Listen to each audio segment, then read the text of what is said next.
including social, economical, environmental, and architectural sustainability. We had some really interesting sessions of theory and case studies, discussions, and interactions. So this week, we will be looking into sustainable resource management with the speakers who are expert in their respective fields. So we promise you an equally interesting sessions this week too. So we have with us today Architect Sandeep Virmani, Architect Vinod Kumar KM, and Dr. K.K. Mohammed, who will showcase their works and thoughts through case studies, sustainable buildings, and heritage management. So we wish you a very informative day. Myself, Shanik, I'm working as an assistant professor in MES School of Architecture, Kutttippuram. So before we beginning, I would like to notify the participants of the usual instructions. So kindly switch off your audio and video during the entire sessions. Switch it on only upon request. To the facilitators on the FTPs, this is to ensure the smooth and undistributed sessions. Kindly note that all queries and doubts can be dropped in the chat box and we will take it up for the moderator at the end of the sessions. Upon request, the participants can raise their queries themselves as approved by the facilitators. Please ensure that your audio is connected and working at the same. Kindly ensure that you interact with the speakers as they have requested the active participations and interaction of the participants. At the end of every session, a Google form for attendance will be shared with Webex chat. Please fill up the fee market represent for individual sessions. Kindly notify us if you don't receive the form link before the commencement of the next session. So let us commence the day 6 of FTP. I extended a hearty welcome to the speakers for the day and all the participants. So without further ado, let us begin sessions. I invite Architect Sanam Teresa to introduce the first speaker of the day. Sanam, hand it over to you. Good morning, all. For over 3 decades, architect Sandeep Virmani have been living and working with indigenous communities in Kutch, which lies on the western border of India and Pakistan. An environmentalist at heart, he has trained as an architect and worked with communities all over India, building with natural materials and revitalizing their traditional building crafts. He has set up 2 pioneering institutions, Shala Foundation, which works on building habitats, and Sahjeevan, which has enabled marginalized communities to regenerate and conserve the ecologies of their region, including conserving traditional water management systems, wildlife conservation, pastoralist animal breeds, and seed conservation. Shala Foundation has, over the last 2 decades, pioneered a vocabulary of architecture that uses natural materials, harnesses the diverse traditional building skills of artisans, and strengthens the voice of marginalized in cities and villages. Shala has helped state governments in India and countries including Nepal, Iran, and Indonesia design their post-disaster policies and help them build thousands of homes. Shala trains hundreds of architecture students and building artisans every year to practice an environmentally and ethically sustainable architecture. Sir Sandeep looks to painting, storytelling, yoga, and the fascinating world of insects to fuel his forays at work. We gladly welcome you, sir, to the part day 6 of our FDP. Sir, over to you.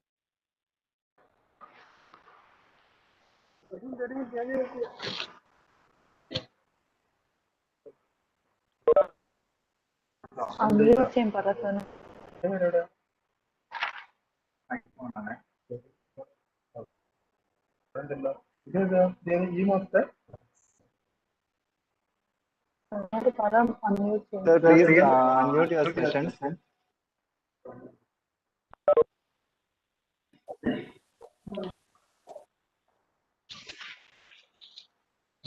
Can you see the share option now?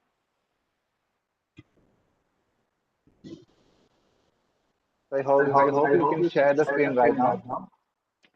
What can you mute them? Doesn't work.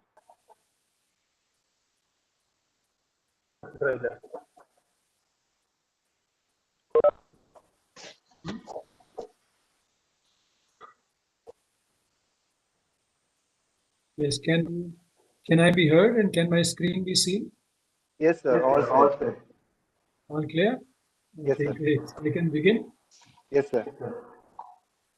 Okay, thank you, Sanam, for that introduction. Sharik for making sure that we are.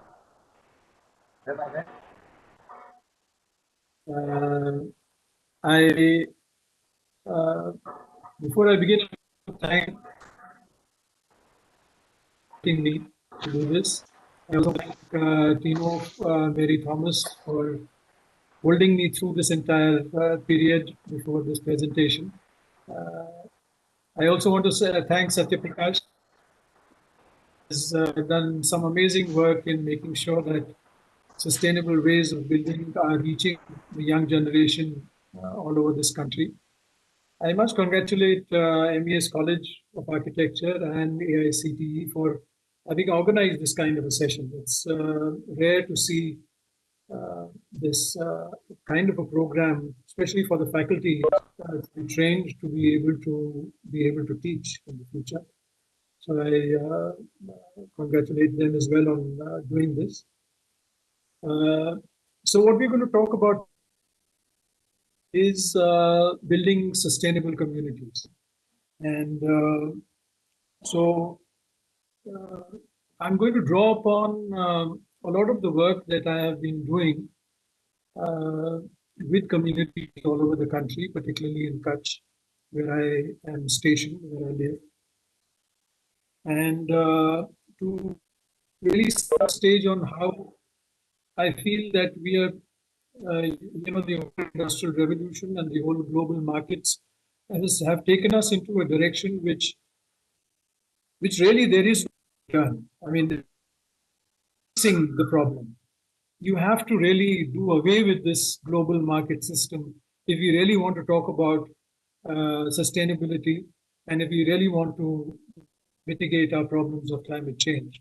So to be able to establish that I am how communities have for thousands of years been able to do this before this industrial revolution really completely ruined our relationship. By giving you a few examples which are not related with architecture, but the communities that I have worked with over here in Kutch. This is the map of Kutch. I'm going to start with the green patch in the middle, which is the Banni grasslands. It's a very rich grassland of about 2,500 square kilometers. It's a very large grassland in which many pastoral communities live. And I have had the opportunity of working with these pastoral communities. These are grasslands which have more than 50 species of grasses.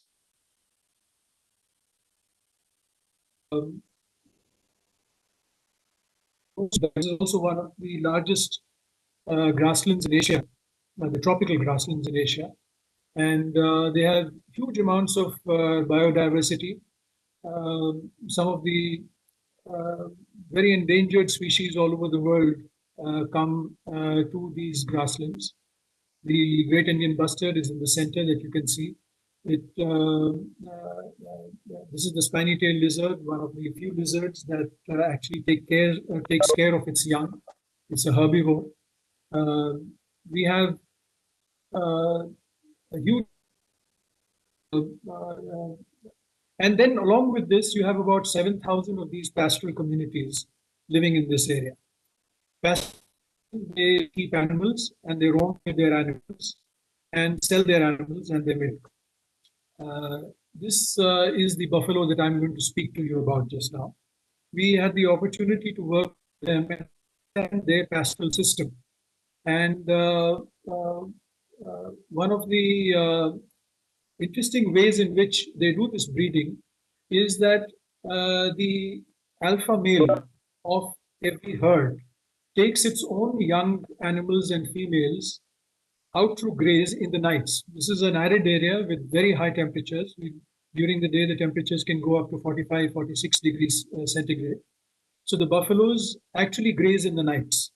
And they don't require a herder to go along with them because the alpha male takes responsibility of its own herd. And this herd will go and mark its own territories in a radius of about 15, 20 kilometers in that area. And the there are these experts amongst this community who are called the Bhagyas. The Bhagyas are breeding experts. They understand genetics very well. And so they know how to build the character or a particular character into a breed. So it could be of disease resistance, it could be of drought resistance, it could be of higher productivity, it could be of being able to be gentle when it is being. Now these are all genetic traits which over the generations these bhagyas have built into their animals. And one interesting way, because they work with nature in developing these traits, unlike the way scientists would do it in universities when they breed an animal, they put the animal in very artificial conditions, whereas the pastoralists keep the animals in nature and then make sure that the genetic traits are being developed through the help of nature and not through genetic engineering. And by doing this, they are able to then slowly weed out the weaker animal. So, it is the survival of the fittest. So, in a drought, any animal that is not able to perform well automatically is weeded out. And along with that, what happens is that the carrying capacity of the grasslands is also managed and maintained. So there's no question about overstocking your grasslands and over-exploiting them, because the droughts will make sure that the weaker animals go away and the pastoralists themselves will set the drought. So this is a 400-year-old tradition that they have been able to maintain and manage over here. And it was only in 2011 that we brought this because normally the accreditation of a distinct breed is given to scientists and universities. This is the first time that this is a breed that has been developed by the community themselves, and they have gone through. So there was a 2-year entire research period in which the NBAGA asked us to follow certain procedures and develop certain databases. And based on that, they agreed that this was a distinct breed bred by the Bunny pastoral community, and that it needs to be accredited not to a university, but the community itself. And what they recognized also was that this has what is called the drought-proof character developed in its genes, which means that it can survive with very little of fodder, can still keep producing very milk, and also be transported from one place to another, and it will not lose its ability to continue to provide the milk. Normally, an animal, when it goes through a distress of that kind, for that particular season, it doesn't give any milk or very little milk. It was also recognized that this is, in India, the most profitable breed. Now, this is another difference between the way scientists breed and the way communities breed. They look at profitability, not just productivity. This obsession with productivity has actually destroyed a lot of the biodiversity of our country. And when they say that they are very profitable, which means with very little inputs, they are able to produce milk, and therefore the milk may not be as much as a hybrid animal that is developed by scientists, but the input costs are so low that the profits that is much higher than what you would get from a high-yielding buffalo or a cow. So this process has been able to develop a 125 crore economy in the Bunny grasslands, where they are selling their animals to all over Western India. They are also selling milk and milk products and craft. And through this 125 crore economy is being able to actually sustain an ecosystem instead of actually extracting from it. So this is the critical difference in the way communities develop knowledge and then take it forward. They celebrate the ability to having bred these animals, and they know through what is called Pashu Melas. This is a Pashu Mela where all their animals that they have bred are brought and showcased. There's a lot of buying and selling that happens in these Pashu Melas. And there is also all kind of wrestling matches and craft matches, and it's a gala event that happens. We've been sponsoring this for the last 12 years now in the Bunny. And so I want to take you to a second example, animal husbandry and the way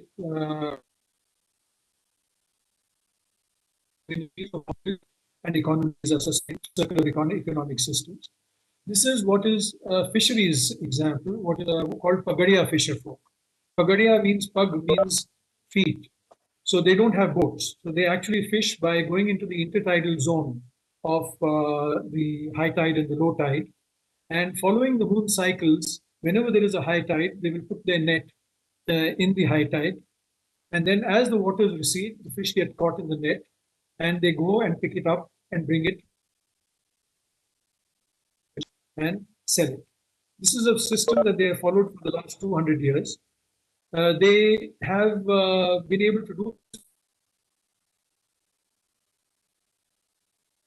work time is reduced to the bare minimum. As you saw in the pastoral community, they don't need to go with their animals. The animals go in these fish, they don't go to the effort of buying a boat, taking it into sea, fishing, bringing it back and selling. Whereas they just need to follow the moon cycle for half an hour's work, which is of putting the net and then going back and bringing it back. They are able to sustain their entire economic system. They believe that they need to spend most of their time in the service of community. And that is why they try to spend the least time on the economic pursuit for money. This is the net that has been collected, brings the fish, and the women then, the excess fish is taken into the market and sold. But what is also very interesting is that they have a community ban on fishing, which was there in most parts of the country. During the monsoons, there is no fishing allowed. But it was only after the monsoons that the fishing season is opened again, so that the juveniles have grown up and the breeding season has not been disturbed.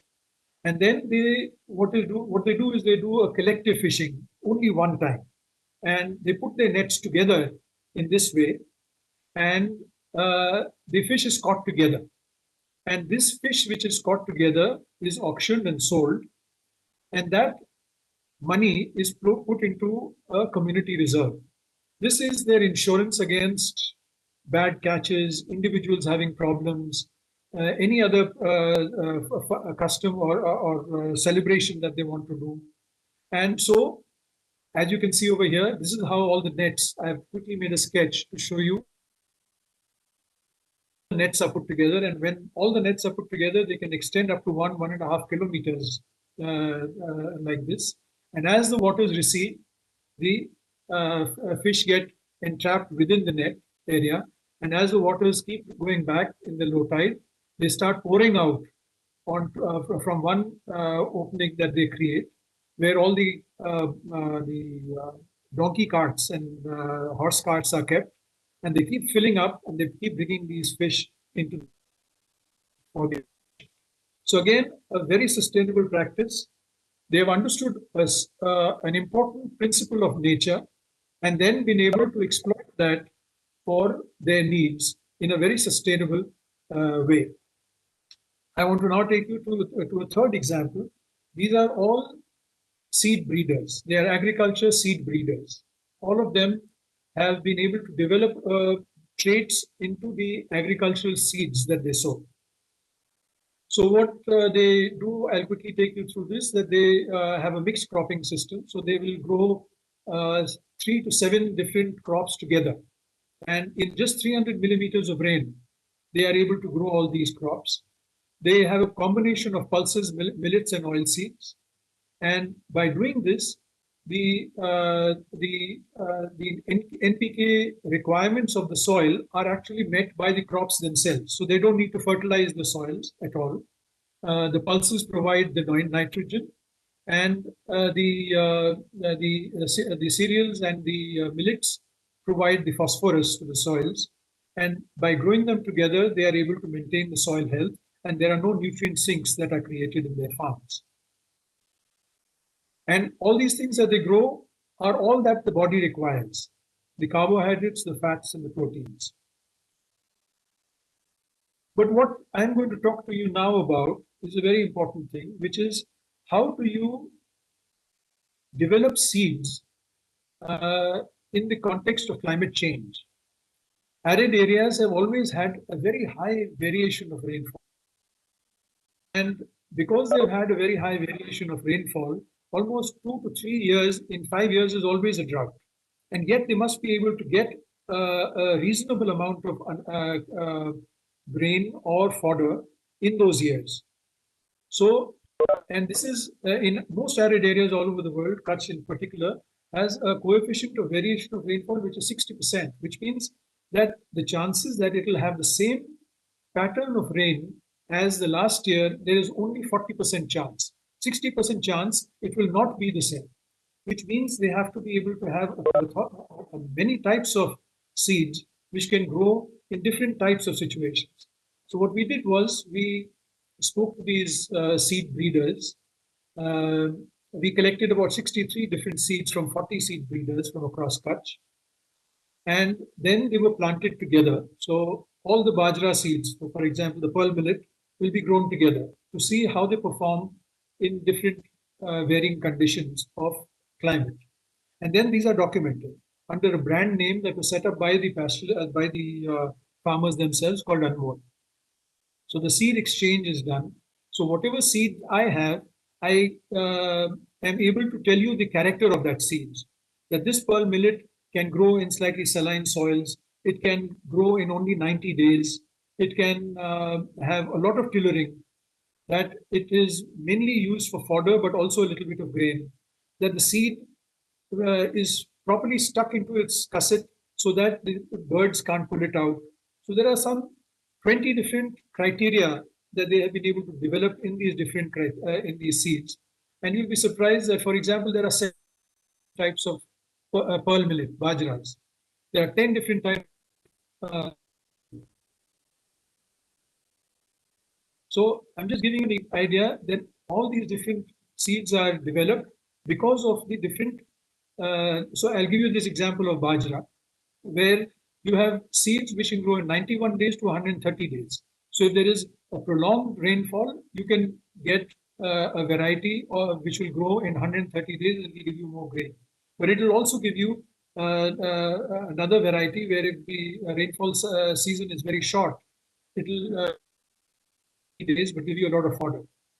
They also have, in fact, a particular variety which has always grown a little bit, which is got a very high iron content in it. And that is normally grown because if there is somebody pregnant in the house, she requires iron. And so this particular bajra will give you the necessary iron that is required during pregnancy, and you will not become anemic. So this is the sophistication with which seeds are grown. But what is also interesting is that they develop a certain knowledge system and then keep it in public domain, unlike what cities and the modern civilization has done. That anything that is of value, they monetize it in cities, and then they will patent it, and then will make sure that they can then that the knowledge is exclusive to only a few people holding on to it. This is completely opposite to the way the communities do it. One, they will not monetize something that is of value. Second, they will keep it in public domain and make sure that everybody can have access to it. The third important thing that they do is that they build it into a custom. They build it into a social process so that it has value not just in monetary terms, but also for their social needs or even their spiritual needs. So I will share with you the same pastoral community who keep these buffaloes. They have a process, they have a system, what is called abhat. Abhat is a process where they make these wells in their after the during the summers. They will make these wells to get water, and to make this well, you have to call an abhat. So everybody has their own little wells in the entire pond. And so when you call an abat, you ask everybody to come and help you desilt your well. And in doing that, one system that you have to invite the person with whom you have had some kind of a misunderstanding or a fight during that year. That is a process by which you will make sure that you will make up with that person and not carry on that misunderstanding or fight into the next year. And to do that, you have to actually bring your ego down to be able to request somebody to come and help you with whom you have had a fight. And so they will all come together. And the tradition goes that if that person is very angry with you, he will not come for the abat. And then you send your young daughter, the youngest daughter in your house is sent to please invite Kaka, that please come and help us. And then he cannot refuse and he will come and join the abat. And then they all work during the day to create this well. And the first water is pulled out and it is poured and brought into this trough, which is again also made with mud. And the buffaloes which are waiting above will come and start drinking this water. So this is a system, and then all of them will get together, cook together, and they will eat together. So this is how, I mean, it was very easily possible for you to just call labor, pay them, and get your desilting done. But this is by doing the system of abat, which is also done in housing, by the way, they make sure that the community remains together. They also build their, as I was telling you, their customs are built into, their knowledge is built into rituals. So this is a saying which is very popular in that area. Doodh menu makhan kadnu nahi, gagge ke vekhnu nahi, ane pakhe ke chadnu nahi. Jade hi thindo kayamat achindi, which means that you never remove the milk. You can sell it away because that is your main nutrition. You never sell the embroidery that you do on your clothes because that is given as a social exchange to each other as a sign of friendship. So you don't monetize that thing which is part of your friendship. And pakhe ke chadnu means that you will always make a temporary home and you keep moving with your animals so that you don't overgraze the grasslands. And they say that the day you stop doing any of these three things, remember.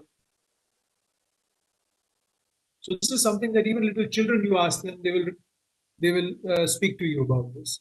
So this is how they build sustainability into a social process.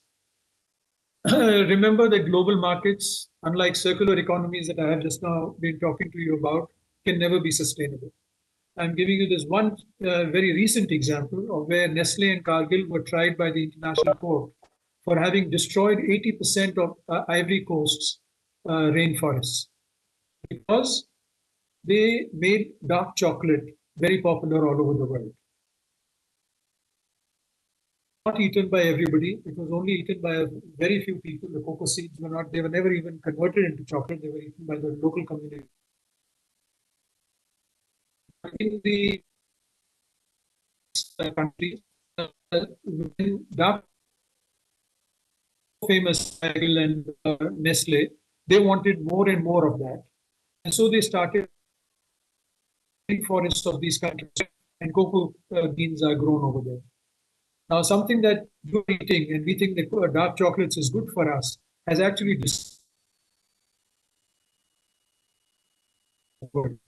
they were slavery. And then this whole knowledge came to light when the investigating teams went in that the rainforest had also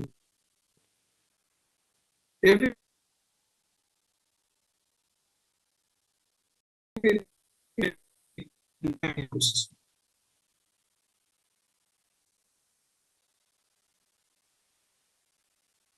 I've been 20 years been trying to do an advocacy with the governments that don't insist that villages build in only brick and cement. That may be a modern material which may be useful in their own circumstances. But in India, every area has their own ways of building. And even though it is only 2 rooms, a veranda and a kitchen, but they do it in hundreds and hundreds of ways. And so we were able to, with the help of the United Nations, UNDP, and the government of India, be able to document a huge number of houses all over the country. Almost 250 houses were then provided accreditation by the governments that these houses can be built and they will be paid for as part of the social housing programs of the government. I'm going to give you only one example. This is what the tribal community in North Gujarat does. They make rammed earth houses today, and these are not stabilized with any cement. What they do is there are two systems. So one is they make bricks. So on their farm, they'll remove the topsoil, and from underneath that, they will take out the soil, which is very good for making bricks, and will make bricks and then cover the topsoil back onto their farm. But these bricks that they make, they'll make enough for 2 houses. And one house, bricks that they will sell to the cities, and with the money that they get by selling those bricks, they're able to then make their own house. So it's a free house that they get by just simply making the bricks from their own farm. The bricks are also made by lopping the trees around their farm, so they don't destroy any trees. The second process that they follow is this rammed earth house. When we took this to the technical committee of the Gujarat government, they were very skeptical that unstabilized rammed earth will never be able to stand such heavy rainfalls that these tribal areas have. But we said that this is a tradition for hundreds of years, so obviously it is working. And it's a gable roof, so that means up to 20 feet high walls are getting rain, and yet they are surviving. So we spoke to people like these who are the experts in making these rammed earth walls. And we then conducted an entire technical study. And this we did with Intact. And we not only understood how they did the entire construction, but what we found was amazing, that they used to take out the soil from underneath the topsoil again. And this is a different kind of soil, which is different from the one that I spoke to you about just now, where they make bricks.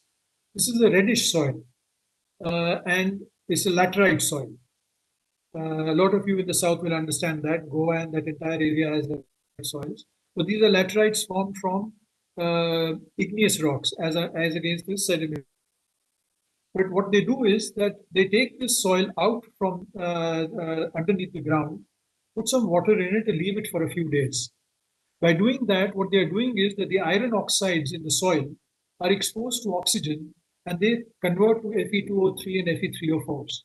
These ferrous oxides are actually binders, and they play exactly the same role that cement would do with sand. And so they are binders, and they actually work like cements. So it's a natural binder, which they have understood. And once they put it into the wall, this oxidization process continues on the wall, and the wall actually becomes harder and harder and harder over the year. And so this is actually in nature a typical system by which laterite soils convert to laterite rocks.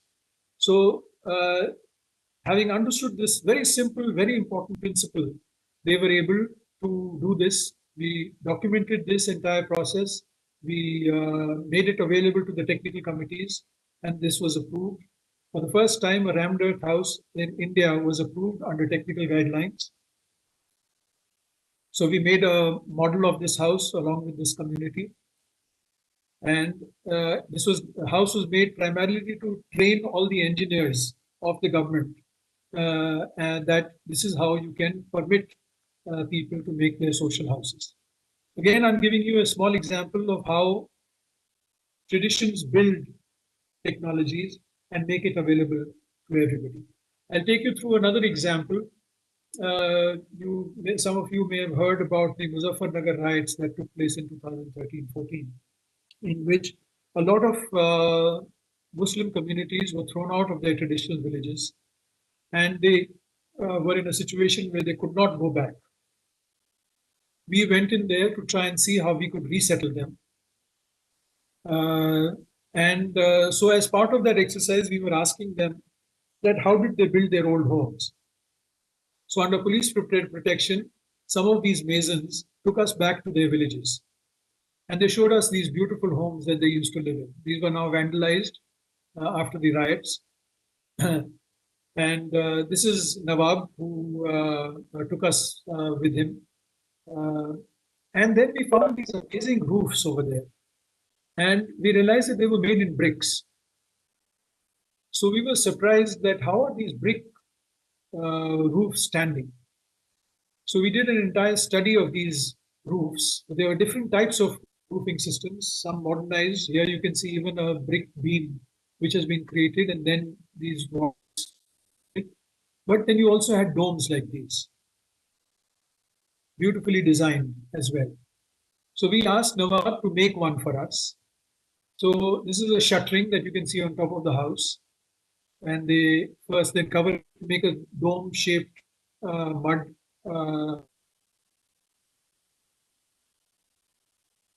and then they start putting the bricks.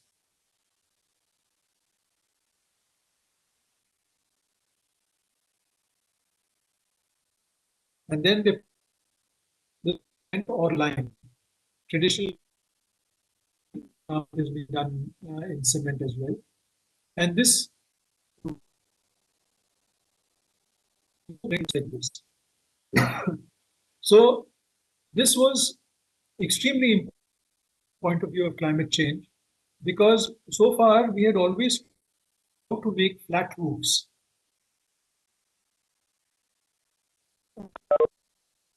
Not using steel, because in any house that you make, 70% of the steel and cement goes, which are the very high, go into the roof.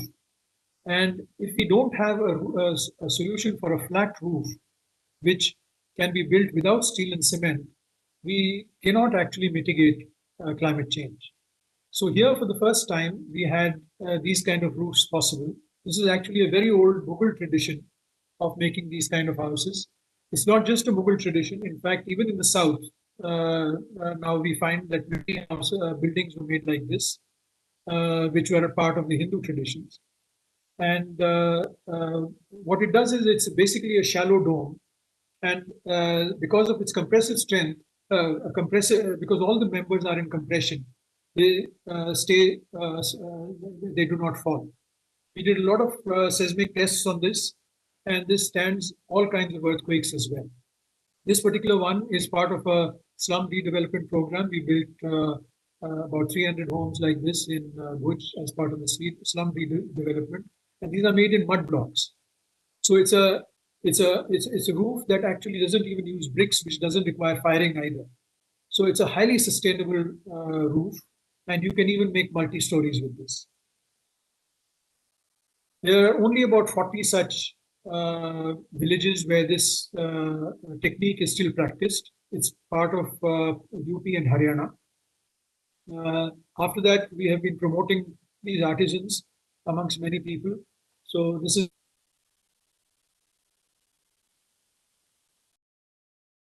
done this designing. There is also a technique by shuttering. You can make these domes. Some architects may have seen this kind of building process being done in Iran. It's exactly the same technique which is actually practiced in India. In 2013, when we had the opportunity to go there, practice, and it is just 3 hours away from Delhi. That has been designed by Sahib Patel, a young designer. Again, built by Azad, who's another person from Haryana who makes these kind of shallow domes.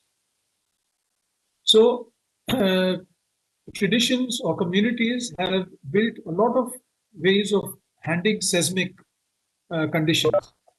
So in Kashmir, in Uttarakhand, Himachal, Spiti, Bihar, Northeast, we have done a lot of studies of these communities, and they have come up with a variety of being able to handle seismic conditions without using cement and steel, all using wood, brick, bamboo, and mud.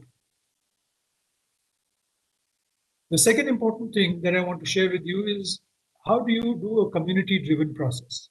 After disasters, especially because of climate change, there are a huge number of disasters that have been happening all over the world, and they're increasing all the time, whether it's floods or earthquakes or heat waves, which are creating problems. And till the Latur earthquake, which happened in 1993, the system was that governments did not trust people to rebuild their own houses. So they would give contracts to companies who would bring in their contractors and build the houses for the villages. And they were always built like matchboxes, brick and cement everywhere. In 2001, when we had this Gujarat earthquake here in Kutch, we were a network of organizations called Abhiyan. And because we had worked so closely with communities and we knew their abilities to do their own work very well, and especially in India, every rural community knows how to build. There are very few communities who won't know how to build on their own. Even if they don't know how to build themselves with their own hands, they will definitely know how to supervise their own construction. They do not require contractors or companies to build for them. So this was the first time where we introduced what is called the owner-driven reconstruction, the ODR policy.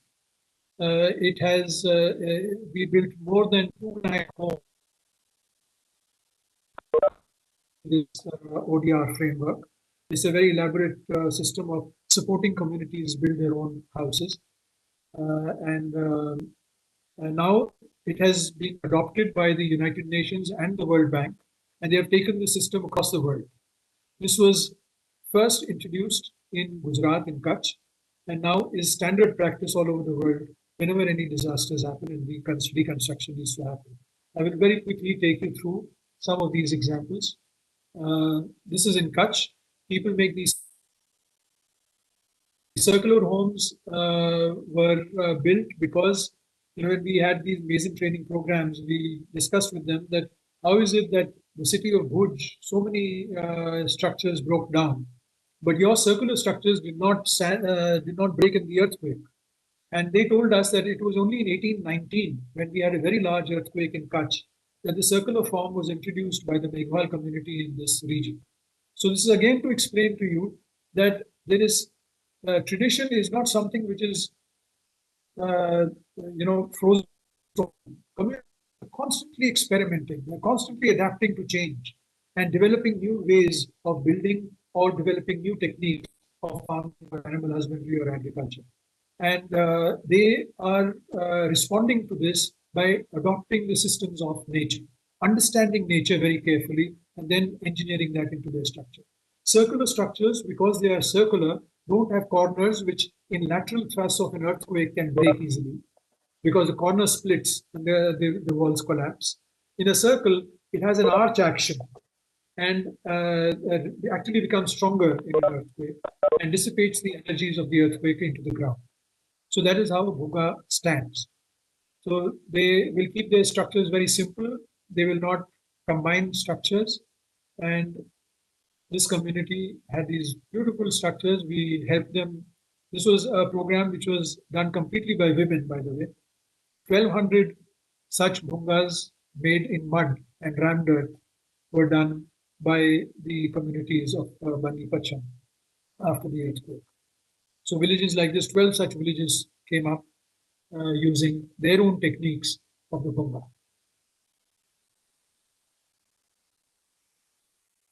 After this, we helped this community build a resort, also using the bhunga as a framework, just to celebrate their knowledge on and this technique, which has become world famous now.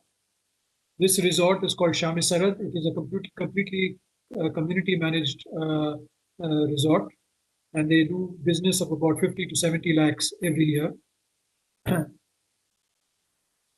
And every year they will renew it. About 70 families from the village get their sustenance from this.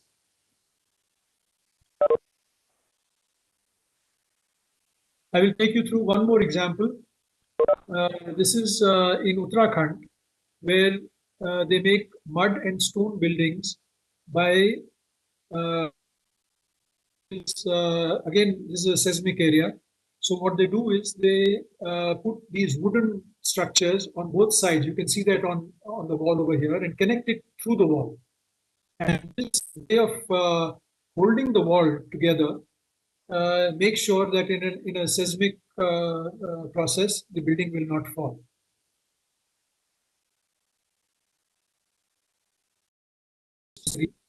Recently, there was an earthquake in Nepal, and we, Jagdish, who had done a lot of seismic studies on this technique of building. We first went and worked with these Tibetan monks, nunnery, which was being built, which we helped them build about 200 homes using this technique.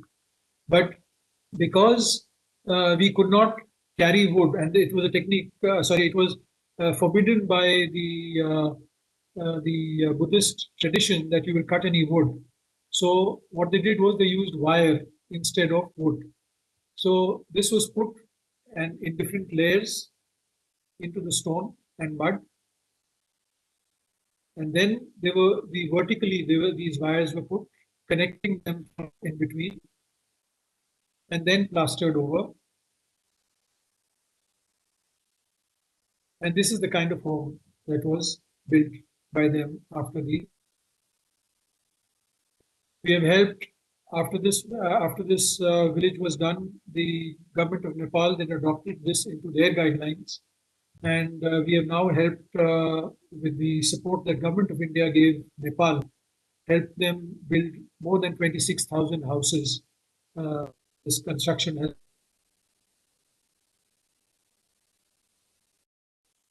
I think we are short on time. Oh, no, we have a little more time, so I'll take you through this example as well. This was the flood after Kosi, and in Bihar in 2008. They again live in bamboo structures, very simple structures. They don't combine structures, unlike in cities where we try and combine structures and make them very complicated, so that the seismic forces or the floods are managed. So they keep their form very simple. It's a rectangular or a square structure. Studied these. So the government of Bihar wanted us to develop the policy and train their people for the post floods over there, and they wanted to build more than 80,000 houses. So these are all bamboo structures in wattle and daub. So we took this and we did detailed studies of their materials, their strengths and weaknesses were studied. They're also a seismic zone, they have floods, they have high winds. So we had to come up with multi-hazard technology which would work with them. And the policy that was designed, now this is very important. How do you design a policy to mitigate climate change? How do you design policies for sustainability? So we designed three kinds of houses: a bamboo house, a brick bamboo house, and an RCC house. The cost of an RCC house would be about 1 lakh. The brick bamboo house would cost about 70,000, and the pure bamboo house, which was actually much larger, it was a two-room structure with a veranda, would cost only 55,000. So we asked the government of Bihar to provide assistance only for the bamboo house, which means that they gave a package of 55,000. And if somebody was not interested in building a bamboo house, but wanted to make a brick or bamboo house, then they would have to add 15,000 rupees of their own. But if you were insisting on wanting to build an RCC home, then you would have to pay double. So this is how we designed the policy for them. And these are the people, the Dabbiya Mistris. The Dabbiyas are people who actually build in bamboo. And they do this with only one knife. The entire bamboo house is built with only one single knife. And so these Dabbiyas, we worked with them to design this new house now.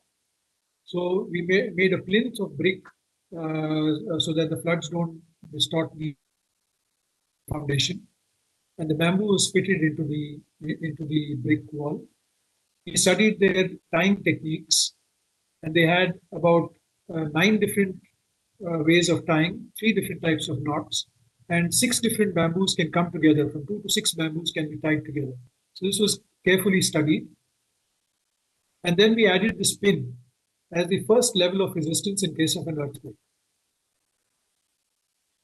They were treated. The treatment system was also designed very innovatively. This was a technique we learned from Nepal, actually, from the traditional community there, where so people like him would take the borax mix on a pesticide pump, actually, and take this from house to house, put them onto the bamboos and pump this and remove the sap from the entire bamboo so that the glucose is removed and therefore it cannot be attacked by borers.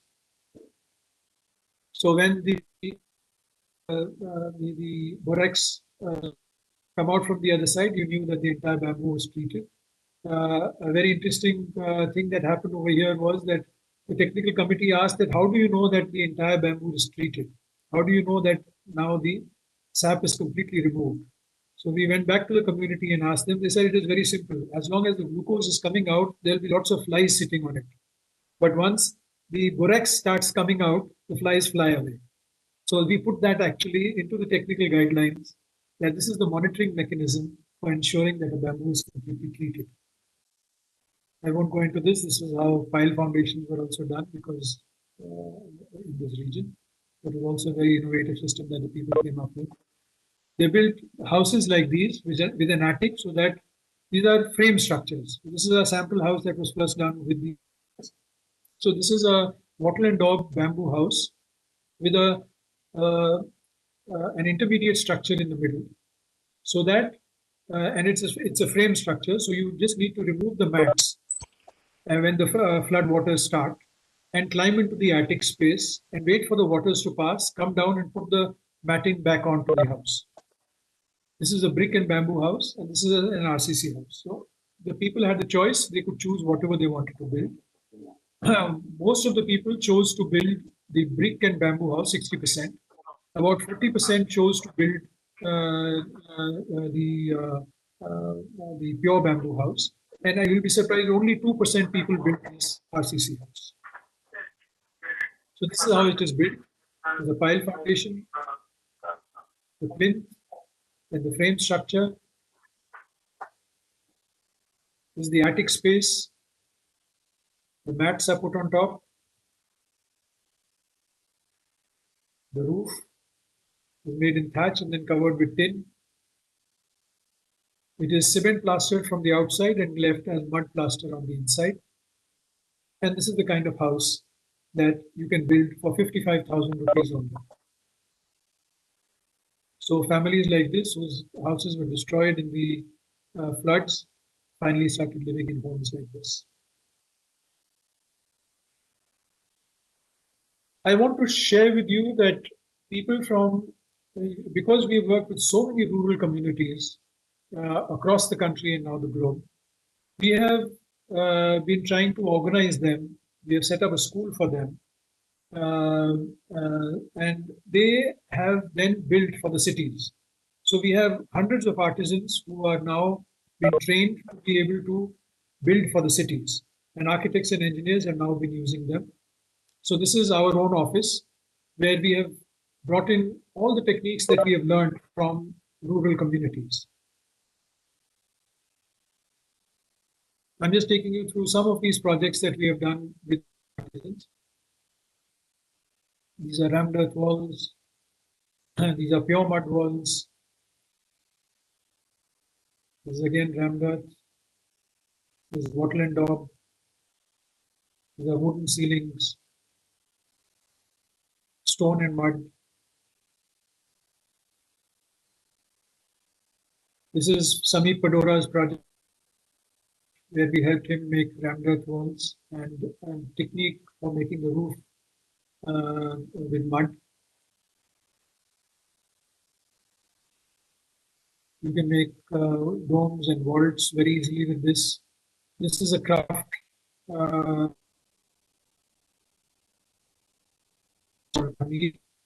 designed by Professor Chaya. Again, done in mud. All the mud and lime techniques were used in this. These are lime.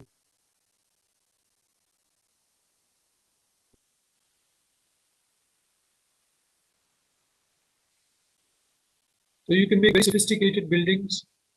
This is a school we did recently in Jodhpur.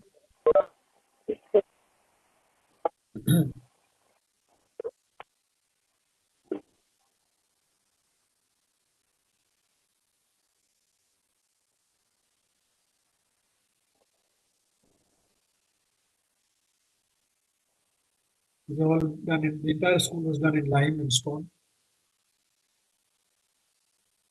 Also, Nawab and Azad came and put these domes and vaults in mud for us.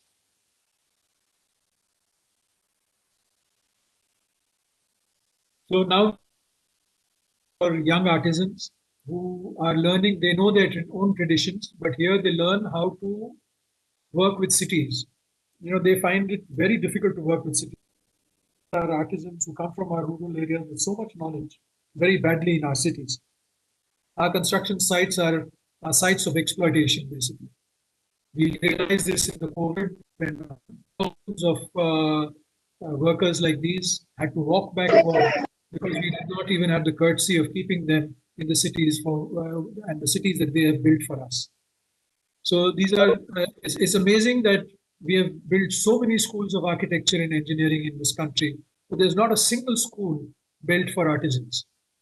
So we took this responsibility and we ran a small school where these artisans are now trained over as a residential program where they learn all their own traditions, they learn the values of this sustainability in the context of climate change, and they become proud of their own traditions.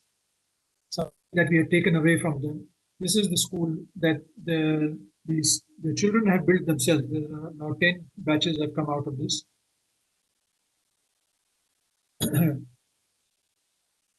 These are their kitchen and dormitories where they live. These are their workshops. And these are the children. One thing that we always do after a building is completed, we honor the artisans.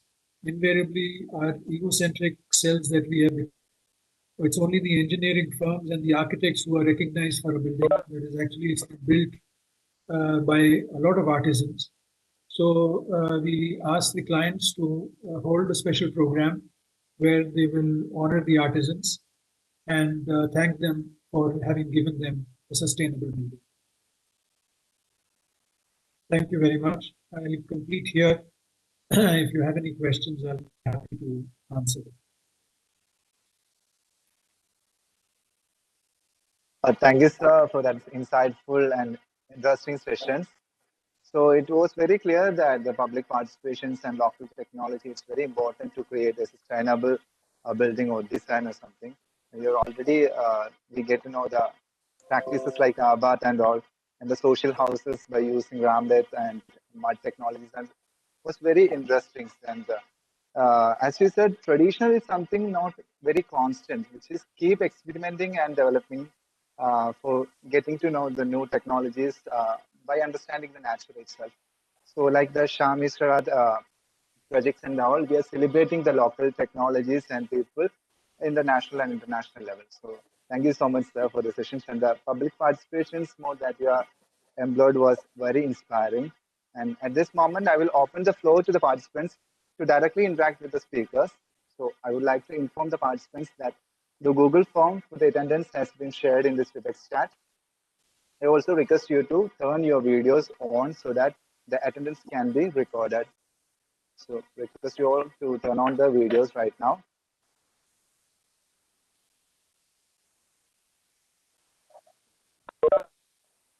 Yes. We can take a screenshot along with the speaker. So I request all of you to please turn on your video.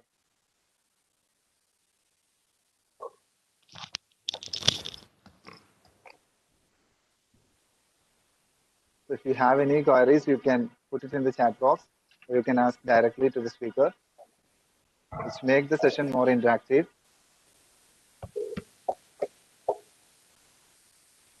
Yeah, Kristen.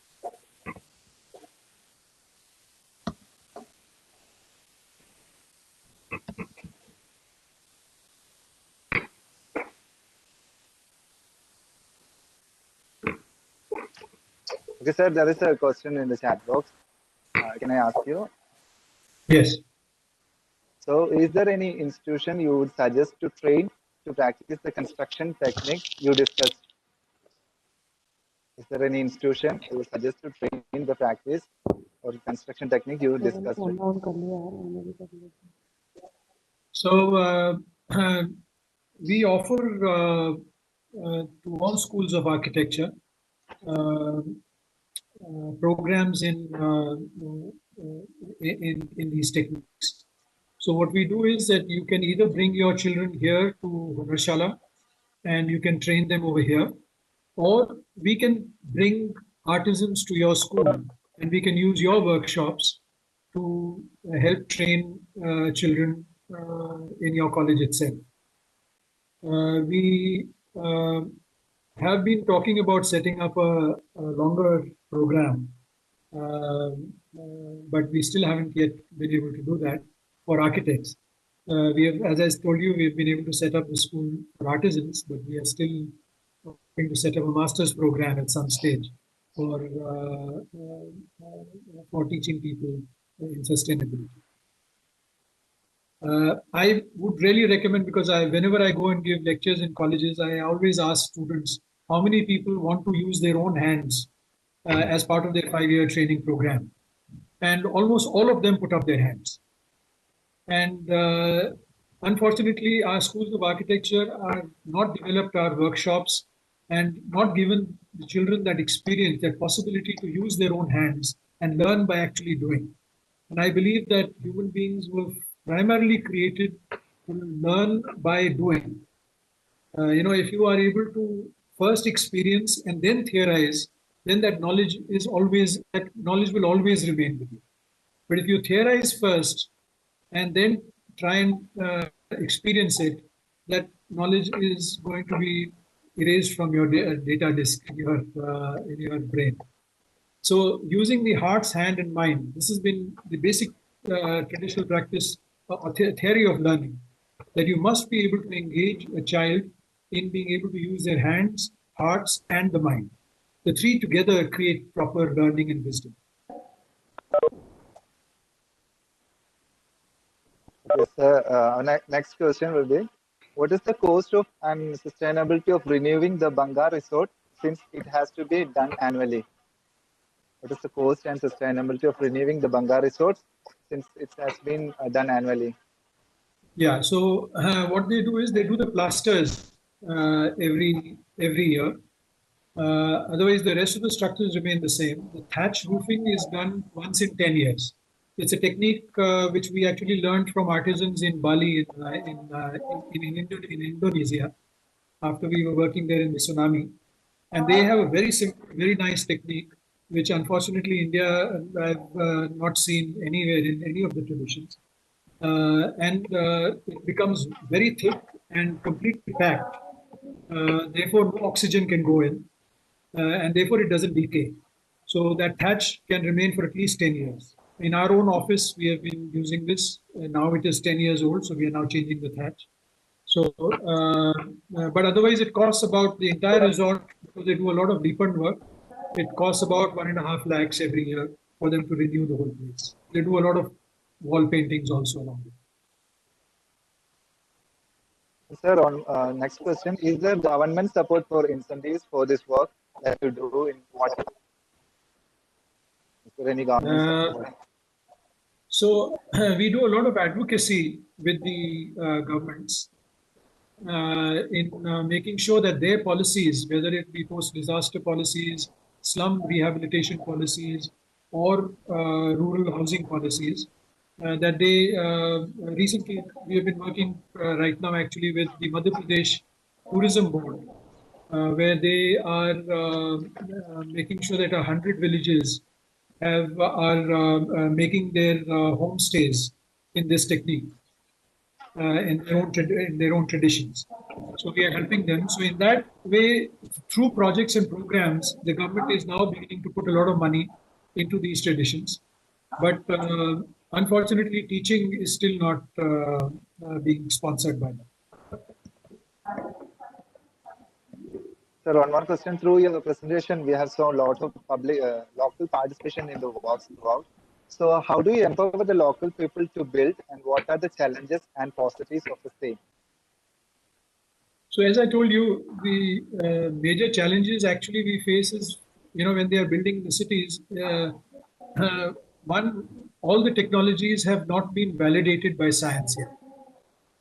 So if you want to make a complicated structure, you are not able to do the calculations required. So we have been working now with a few IITs and some engineering colleges on trying to develop so for example, the shallow dome that I showed you. We have worked with two colleges of engineering in validating those technologies. One in Bangalore and one is with MIT in Boston. But out of 100, there'll be one student who is interested in these sustainable systems. So one is validating is very important. The second is that artisans find it very difficult to work with large contracting companies.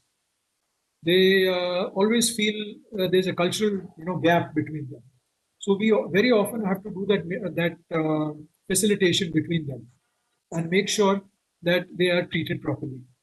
Uh, One of the things we always put in the contracts now is that they will be provided basic housing, they will be provided sanitation, they will be provided water, they will be provided their standard leave patterns, they will be provided insurances, which will be surprised that only 3 or 4% of contractors actually provide that. So minimum wages are not paid mostly in our cities. So they find it very difficult to work with cities in this way. These are the two major problems that we normally face. Okay, so as you mentioned in the presentation, the traditional seismic safe technology using bamboos and mats. So, what is the efficiency of these structures in case of natural disaster? Natural disasters. Yes, sir. So as I told you, there are various technologies that have been developed by traditions and communities to face different types of disasters. So because when the Eurasian plate hit when the Indian plate hit the Asian plate billions of years ago, that place right from Kutch to Rajasthan to the entire Himalayas is zone 5. So over these generations, all these communities have come up with so many ways of dealing with earthquakes. The Gangetic Plain, because they have always had floodplains because of the Ganges, those traditions have developed so many techniques of being able to deal with floods. So depending on the communities and the kind of disasters they have been prone to, their traditions have developed those techniques and are constantly evolving and changing.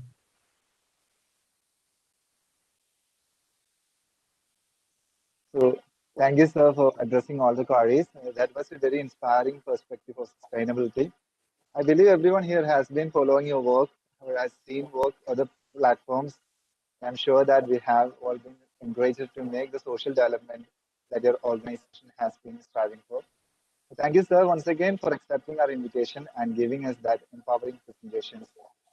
So before the next session with architect Vinod Kumar MM, we will have a short break during which we will move into the breakdown sessions and we will resume at sharp 11:30. Thank you all. Thank you, Sharik. Thank you.